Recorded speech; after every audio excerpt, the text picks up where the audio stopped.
guys, it's time for a writing video. This video came to me while I was just thinking about the critiques I've been doing and some of the younger, well, I say younger, but what I mean is less experienced writers that I have been hanging around with a lot more, which is really cool. But in reading some of their work, I have noticed that something that a lot of maybe more beginning authors have trouble with, and maybe I still have trouble with it too, and other people will point it out for me. That's always awesome. But that is placing your characters in space and remembering to include gestures and movement and such when they are talking. So let's talk about first placing your characters in space.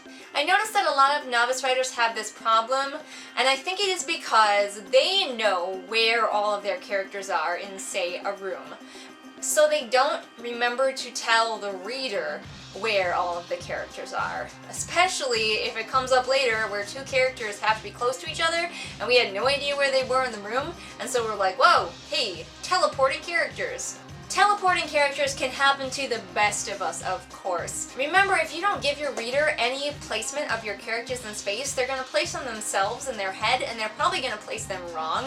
So you're going to look kind of inept when all of a sudden Joe teleports across the room to talk to Sam because everybody thought he was standing by the door. Joe has just entered a room. How far into the room did he go? Where did he stop? Was he near a wall or a piece of furniture? Did he stop to notice or look at anything that's in the room? And how is he standing or sitting now that he has stopped? Another thing writers will sometimes do is they will lose track of whether their characters are standing or sitting, and all of a sudden a character who last the reader knew was sitting down is walking across the room without ever having stood up. I know you might be thinking, well, couldn't the reader infer from the fact that the character is now walking that they stood up? But it is actually kind of jarring for many readers, at least for me, to not have that brief mention of the character standing up before they're striding across a room.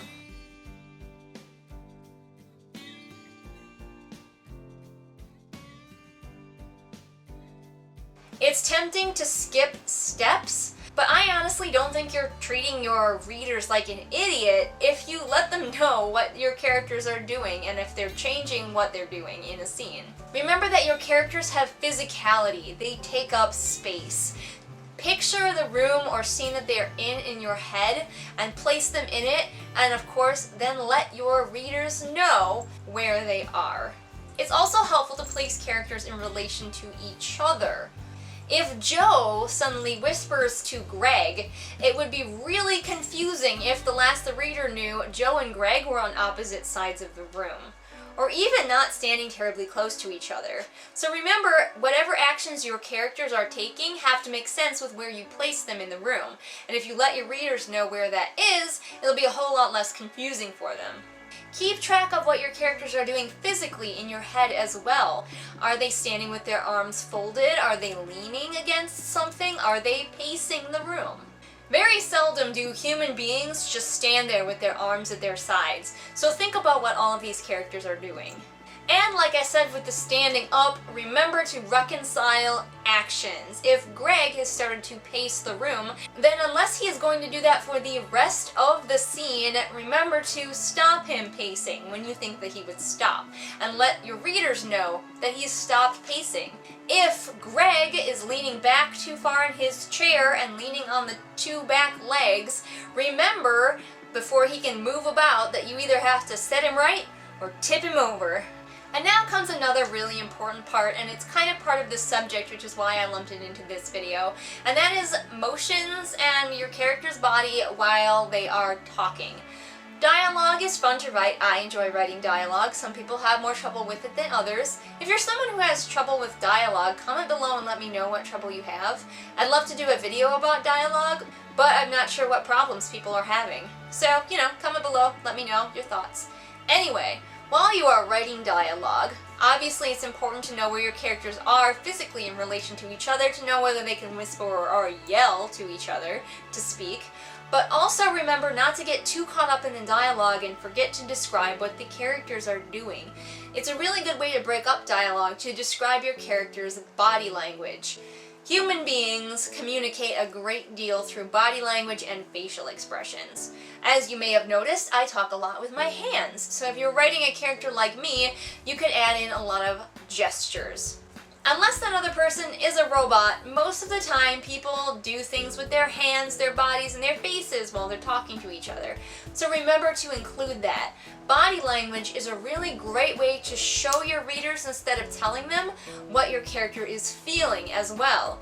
If Joe is talking to Greg and Joe folds his arms and leans away slightly, that's going to tell your reader that Joe maybe doesn't like what Greg is saying. If Greg, somewhere in his conversation, raises his hands like, "Whoa, buddy," that's going to show your reader that he's probably trying to placate or calm his talking partner. So remember physicality, even if it's something small.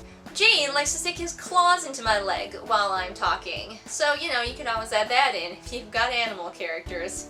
It's not hard, and nor does it take a long time to place your characters in space, and it is very, very helpful to your reader to be able to picture the scene if they know where your characters are in relation to each other and objects in the scene. Remember to avoid teleporting characters, and remember, if your characters are sitting or standing or leaning, the things that sitting, standing, and leaning people can normally do. Get me? You get it? You feel it? We're speaking the same language? Good. I hope this was helpful to some of you who may be struggling with those concepts. If you have any more questions, comment below and let me know. If you have an idea for a writing vlog that you would really like me to talk about, then please also leave that in the comments section. And as always, remember that I am not the be-all and end-all. I am not the god of writing, and so if you are finding things or strategies that are different from what I suggest and they are working for you, then by all means, keep on using them. Every writer is different.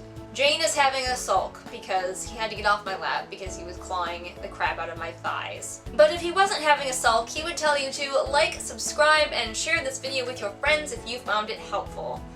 And I will see you again next time with whatever video I happen to be doing next time. Bye! Say bye, Jane. He's too grumpy. Grumpy ears. Very grumpy. I'm on a timeout. It looks like he's on a timeout, but I'm on a timeout. Bye, guys.